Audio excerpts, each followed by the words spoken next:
ठीक है बच्चों, तो अभी मैंने क्या बोला कि अगर कोई भी तुम्हें दो लाइन्स है ना आपस में पैरेलल दिख जाए तो तुरंत तुम्हें तीसरा लाइन देखना ही नहीं है।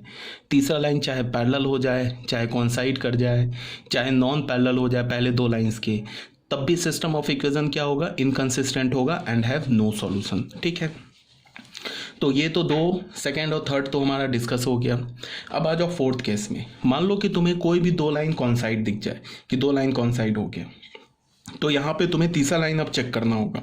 अगर दो लाइन कॉन्साइड हो जाए पता कैसे चलेगा, a1/a2 is equal to b1/b2 is equal to c1/c2 दिख गया कोई भी दो लाइंस के लिए, तो तुम्हें पता चल गया कि दोनों लाइंस कॉन्साइड है।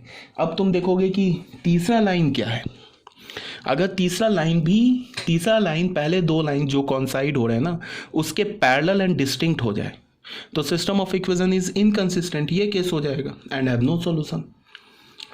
अगर तीसरा लाइन जो पहले दो लाइन कॉन्साइड किए हैं उसके नॉन पैरेलल हो जाए, ऐसे इंटरसेक्ट कर जाए, ठीक है, तो फिर क्या हो जाएगा, सिस्टम ऑफ इक्वेशन कंसिस्टेंट हो जाएगा एंड हैव यूनिक सॉल्यूशन हो जाएगा। ठीक है, अगर तीनों ही लाइंस कॉन्साइड कर जाए तो अगेन सिस्टम ऑफ इक्वेशन क्या हो जाएगा, कंसिस्टेंट हो जाएगा and have infinitely many solution. जो इन्फिनाइटली मेनी सॉल्यूशन है वो हमें सिंगल लाइन पर मिलेगा, तो इसका मतलब है कि one parameter infinitely many solution मिलेगा। एक पैरामीटर को हम यूज़ करके उस इन्फिनाइट सॉल्यूशन को हम निकाल सकते हैं। अब आ जाओ ये केस नंबर 7 और केस नंबर 1 पे डिस्कस करते हैं। मान लो कि तुम्हें वो तीनों लाइंस है ना, वो तीनों लाइंस आपस में नॉन पैरेलल दिख गया, मतलब तीनों के लिए a1/a2 is not equal to b1/b2 मिल गया। किसी भी दो के लिए तुमने a1/a2 और b1/b2 कैलकुलेट किया वो इक्वल नहीं मिला, तो इसका क्या मतलब है कि या तो ये फर्स्ट केस हो सकता है या तो ये 7th केस हो सकता है। ये अब कैसे पता चलेगा, इस केस के लिए तो हमने स्पेशल बोल रखा है। इस केस के लिए हमने क्या बोल रखा है कि एक्स वाई और कांस्टेंट टर्म से बनने वाले डिटर्मिनेंट का वैल्यू 0 होगा। और इस केस के लिए हमने क्या बोला है कि इस केस के लिए क्या होगा कि एक्स वाई और कांस्टेंट टर्म से बनने वाले डिटर्मिनेंट का वैल्यू 0 नहीं होगा। अगर ये केस हुआ, तीनों लाइंस अगर आपस में कंकरेंट हुई, एक पॉइंट से पास की, तो एक्स वाई और कांस्टेंट टर्म से बनने वाले डिटर्मिनेंट का वैल्यू 0 होगा ही होगा। ठीक है, इस बात की गारंटी है। और अगर कुछ ऐसा पॉसिबिलिटी होगा तो नॉन ज़ीरो होगा। तो इसी बातों को यहाँ पे डिटेल में डिस्कस किया हुआ है। System of equation 1, 2 and 3 will be consistent if the value of x and y obtain from any two equation satisfy the third equation. यहाँ पे क्या बोला जा रहा है कि सिस्टम ऑफ इक्वेशन ये जो 1, 2 एंड 3 कंसिस्टेंट है, ये एक्चुअली ये 1 लिखा है, ये 2 लिखा है ऐसा, और ये 3 लिखा है ऐसा, कंसिस्टेंट है। तो एक्स और वाई किसी भी दो इक्वेशन से एक्स वाई का वैल्यू कैलकुलेट करो, उसको थर्ड इक्वेशन में डालो, वहाँ से वो उसको सेटिस्फाई कर जाएगा। तो हमने क्या किया, सेकंड और थर्ड को सॉल्व किया यहाँ पे क्रॉस मल्टीप्लिकेशन मेथड से, और यहाँ से जो एक्स और वाई की ये दो वैल्यू मिली उसको फर्स्ट इक्वेशन में डाल दिया। तो जब डालोगे तो हमारे पास ये एक इक्वेशन आ जाएगा। इसको तुम फर्दर सॉल्व करोगे ना तो इस डिटर्मिनेंट के वैल्यू के इक्वल आ जाएगा। इसको तुम सॉल्व करोगे तो ये हमारा इक्वेशन ऐसे कन्वर्ट हो जाएगा। इसका क्या मतलब होगा, determinant of a1 b1 c1, ये क्या हमारे फर्स्ट इक्वेशन x का कॉफिशिएंट, ये y का कॉफिशिएंट और ये कांस्टेंट टर्म। ये सेकंड इक्वेशन में x y और constant term, x and y का कॉफिशिएंट एंड कांस्टेंट टर्म। ठीक है, ये थर्ड इक्वेशन में x का कॉफिशिएंट, y का कॉफिशिएंट एंड कांस्टेंट टर्म। इससे बनने वाले डिटर्मिनेंट का वैल्यू 0 होगा ही होगा। तो ये हमारा क्या है, condition for concurrency of straight line 1, 2 and 3। ठीक है, इसके बाद बच्चों देखो क्या है कि हमारे पास, तुम ऐसे देखो यहाँ पे मैंने क्या लिखा है कि इफ़ ये जो हमारे पास क्या है is 0 then the system of equation, इसको भी थोड़ा सा ना यहाँ पे तुम थोड़ा सा यहाँ पे हल्का सा फ्लॉ है, इसको तुम ऐसे देख लो, इसको तुम ऐसे देखो, system of equation 1 and 2 1 2 and 3 are concurrent, that is the 3 lines are concurrent and we get a unique solution। और उसके बाद ना इसको तुम हटा दो यहाँ पे 1 मिनट के लिए, अभी we get a unique solution and यहाँ पे लिख लो a1 b1 c1 a2 b2 c2 a3 b3 c3 should be 0। मैंने क्या बोला कि system of equation 1, 2 and 3 are consistent, अगर ये कंसिस्टेंट है तो कंसिस्टेंट होने का क्या मतलब है, कंकरेंट है, and we get a unique solution and this delta is equal to zero, ये डिटर्मिनेंट का वैल्यू क्या होगा, जीरो होगा। ये मैंने ऐसा भी क्यों चेंज किया, मैं ये बता रहा हूँ कि अगर सिस्टम ऑफ इक्वेशन कंसिस्टेंट है, अगर सिस्टम ऑफ इक्वेशन कंसिस्टेंट है तो ये डिटर्मिनेंट का वैल्यू जीरो मिलेगा। बट अगर तुमको क्या है कि तुमने सिस्टम ऑफ इक्वेशन इनकंसिस्टेंट है, ठीक है, या फिर तुम ऐसे देख लो कि ये तीनों लाइंस जो है वो आपस में कंकरेंट नहीं है, और ऐसा भी हो सकता है कि तीनों लाइंस आपस में कंकरेंट नहीं है और तुमने ये डिटर्मिनेंट ये डेल्टा कैलकुलेट किया तो वो ज़ीरो भी आ सकता है। इसका क्या मतलब है कि अगर तुम्हें पहले से पता है कि सिस्टम ऑफ इक्वेशन कंकरेंट है तो ये डेल्टा का वैल्यू, इस डिटर्मिनेंट का वैल्यू जीरो होगा, इस बात की गारंटी है। बट अगर तुमने इस डिटर्मिनेंट का वैल्यू कैलकुलेट किया, वो जीरो मिल गया, तो फिर इसकी कोई गारंटी नहीं है कि वो जो सिस्टम ऑफ इक्वेशन है वो कंसिस्टेंट है, हो भी सकता है नहीं भी हो सकता है। ये नोट नंबर बच्चों जो है ना, तुम लोगों को जो मैंने PDF सेंड किया है ना, तो उसमें थोड़ा करेक्शन कर लेना। ये नोट नंबर 1 ये लिख लेना। नोट नंबर 1 में क्या लिखा मैंने, if the lines represented by equation 1, 2 and 3 are concurrent, अगर कंकरेंट है line, that is system of equation is consistent and have unique solution, then this determinant is equal to zero, but vice versa is not true. इसका क्या मतलब है कि अगर इस determinant का वैल्यू जीरो है तो सिस्टम कंसिस्टेंट हो भी सकता है, कंसिस्टेंट होने का मतलब कि वो कंकरेंट हो भी सकता है और नॉन कंकरेंट भी हो सकता है। तो इसका क्या मतलब है कि इस डिटर्मिनेंट का वैल्यू जीरो होने का ये मतलब नहीं कि सिस्टम कंसिस्टेंट होगा, बट अगर सिस्टम कंसिस्टेंट है, वो तीनों लाइंस कंकरेंट है, तो इस डिटर्मिनेंट का वैल्यू जीरो होगा ही होगा। ठीक है, एक बार और, अगर सिस्टम ऑफ इक्वेशन कंसिस्टेंट है, तीनों लाइंस आपस में इंटरसेक्ट कर रही है, तो इस डिटर्मिनेंट का वैल्यू जीरो होगा, ये बात तो सही है। बट इस डिटर्मिनेंट का वैल्यू जीरो है, ये इंप्लाई नहीं कर रहा है कि सिस्टम ऑफ इक्वेशन कंसिस्टेंट है। इसको तुम और थोड़ा अच्छा से लिखना चाहते हो तो ऐसे लिख लो, system of equations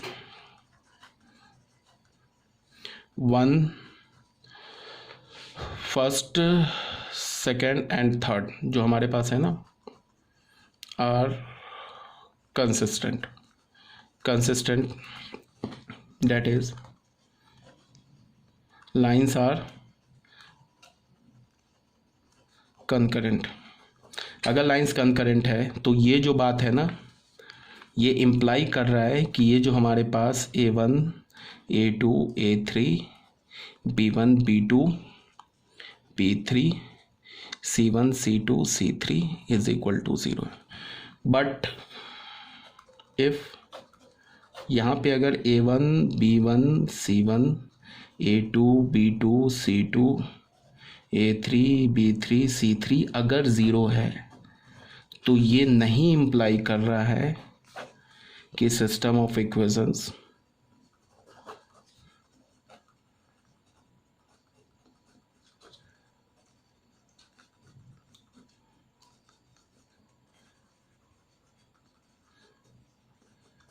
consistent, that is lines are concurrent। मतलब कि लाइंस कंकरेंट हो भी सकती है, नहीं भी हो सकती है। ठीक है, तो ये था हमारा। इसका एक एग्जांपल देख लो बच्चों तुम लोग। फॉर एग्जांपल देखो, हमने क्या किया कि ये 3 इक्वेशंस देती है। अब तुम इस 3 इक्वेशन को देखो, क्या है हमारे पास कि तुम ऐसे देखो, ये इक्वेशन 1 एंड इक्वेशन 3 को देखो। ये 1 एंड 3 क्या है हमारा, ये तो पैरेलल लाइंस है। ठीक है ना, ये देख लो, A1/A2 is equal to B1/B2 but not equal to C1/C2। तो फर्स्ट और 3 तो पैरेलल लाइंस को रिप्रेजेंट कर रहा है। अब चाहे तीसरा लाइन कुछ भी होता जाए, चाहे इस 2 के पैरेलल हो जाए या कोइंसाइड कर जाए, कुछ भी हो जाए, ये सिस्टम ऑफ इक्वेशन तो हमेशा इनकंसिस्टेंट मिलेगा ना, सिस्टम ऑफ इक्वेशन इनकंसिस्टेंट। अब हमने A1, B1, C1, A2, B2, C2, A3, B3, C3 ये डिटर्मिनेंट कैलकुलेट किया। तो इसमें क्या होगा कि ये जो पहला फर्स्ट कॉलम है और ये जो सेकेंड कॉलम है, ये हमें क्या मिल गया, first column and second column ये प्रोपोर्शनल मिल गया। देख लो, ये 2/3, 2/3 एंड 2/3 रेशियो लोगे तो 2/3 आ जाएगा। तो first column and second column proportional मिल गया। तो डिटर्मिनेंट का एक प्रॉपर्टी क्या होता है वो मैं बता दे रहा हूँ कि अगर किसी भी डिटर्मिनेंट में, तुम डिटर्मिनेंट चैप्टर में पढ़ोगे इन डिटेल, अगर कोई बच्चा परेशान हो रहा है ना कि ये पता नहीं क्या कर दिया, तो बस तुम अभी रट जाओ। अगर डिटर्मिनेंट में कोई भी 2 रोज या कोई भी 2 columns any two rows and any two columns, अगर क्या हो जाए, any two rows and any two columns अगर प्रोपोर्शनल हो जाए तो उस डिटर्मिनेंट का वैल्यू जीरो होता है।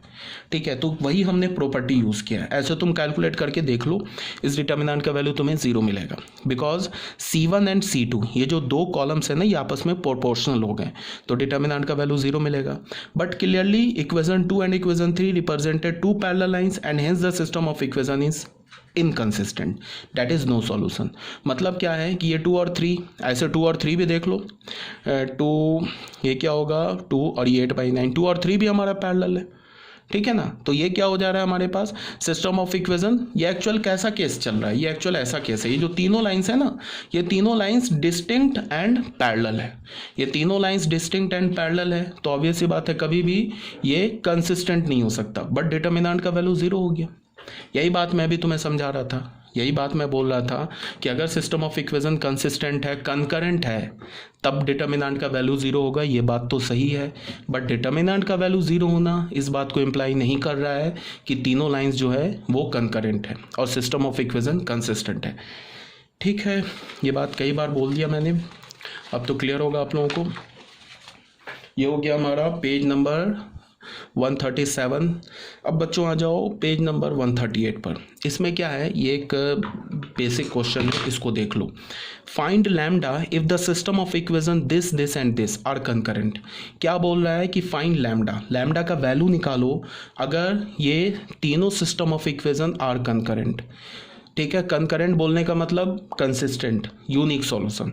तो यहाँ पे क्या बोल रहा है कि ये सिस्टम ऑफ इक्वेशन कंसिस्टेंट है, ये क्वेश्चन में ही गिवन है। तब अगर ये एक सिस्टम ऑफ इक्वेशन कंसिस्टेंट है, तब तो एक्स वाई और कांस्टेंट टर्म से बनने वाले डिटर्मिनेंट का वैल्यू जीरो होगा, ये तो 100% है। तो हमने क्या किया, फर्स्ट सेकंड थर्ड ले लिया।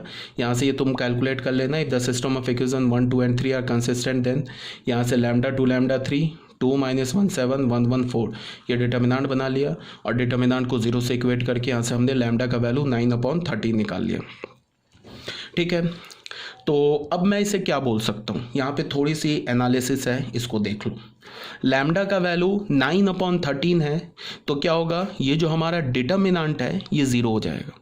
तो अब तुम इस बात को ध्यान से देखो, यहाँ पे मैंने क्या बोला, if lambda is not equal to 9/13, अगर लैम्डा 9/13 के इक्वल नहीं है तो क्या हो जाएगा, ये डिटर्मिनेंट ज़ीरो नहीं होगा।